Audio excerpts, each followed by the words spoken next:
more about your conversation with American Express. To whom did you speak? How long was the conversation? And Keith was on the phone. I don't know if I'm privileged to tell whom I talked to. Probably not without the company's We should just ask them permission. But it was one of the corporate officers, and again, it was a very direct. I thought I asked Secretary Crisco to be on the phone with me. We both asked questions on them, and they responded very quickly to the questions we had. And you heard the questions that I asked him. I mean, I was very direct. I wanted to know if the 3 other governors had a chance to sell their state as the best place to do business. They said no, that this was an internal business decision. The second series of questions I asked was about the environment of North Carolina. Did it have anything to do with the triad or the people or the tax structure or the economy? Anything that we could fix differently with that? No. I asked about the quality of the workforce. They were really enthusiastic about the workforce. And then I simply said, why? And they told me it was a poor business decision in a global business. So that's the good news. And I asked the question, at this date, is there anything we can do to reverse the decision? And I was told it was not. Because they were making the announcement to the stock exchange, I think, yesterday. At the same time, they were calling us. It was not a hard, mean call at all. It was a very direct call. And I think the point must continue to be made that American Express will continue to have a background in North Carolina and in the triad as they stand up their data centers. And they have committed to us to remain corporate players and philanthropic in the communities. I don't know to what extent.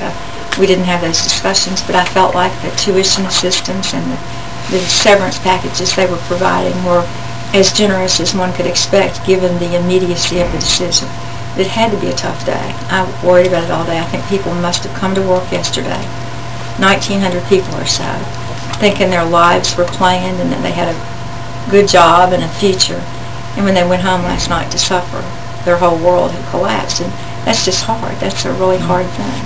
So I get the impression from what you said earlier and what you're saying now that you understand, you accept the fact that you didn't know earlier, that you understand why you didn't know earlier. Well, I'm a businesswoman too, and I understand that they have to make corporate internal business decisions that affect their bottom line stock price. And I don't like how it happened, but I don't have any bone to pick with American Express. I mean, this is a global important company making a global business decision. I don't like the decision. I don't think anybody in North Carolina likes the decision. But as the Secretary just said, we were told fairly directly, very directly, that there was not one thing North Carolina could have done differently or the people of the triad could have done differently. And so very quickly after the phone, after I perhaps uttered some unspeakable words and was really not happy, we picked up and moved forward with the plan to stand up this team today. And confidentiality within the corporation and decision making is typically a very good thing. There's issues with talking earlier, too early, and as painful as it is, I do recognize it. And I talked to Kelly King about that this afternoon and a couple of my other banker friends yesterday.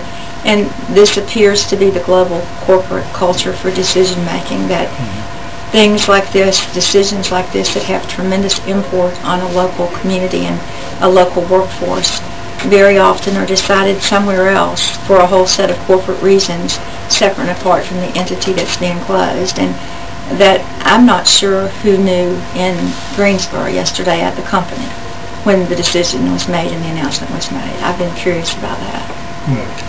But now, earlier you all were saying that you're beginning to reach out to other companies that operate call centers. Yeah. And so what's the response there? What are the prospects? We've just begun.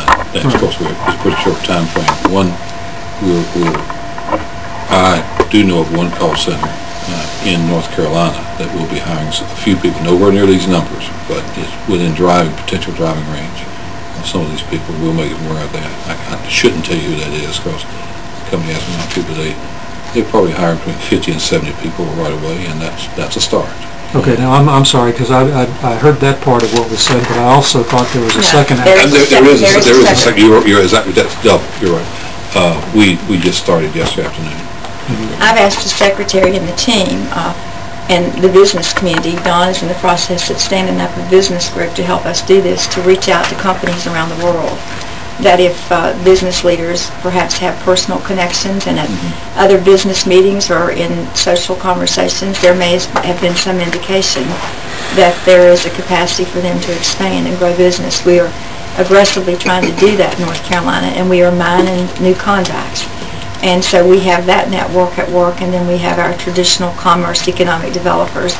And you heard the Triad partnership, and the local developers here are doing the same thing. That's a huge piece of real estate that's going to be empty. Huge. 40,000 square feet. 400,000. 400,000. It's a huge. Sorry.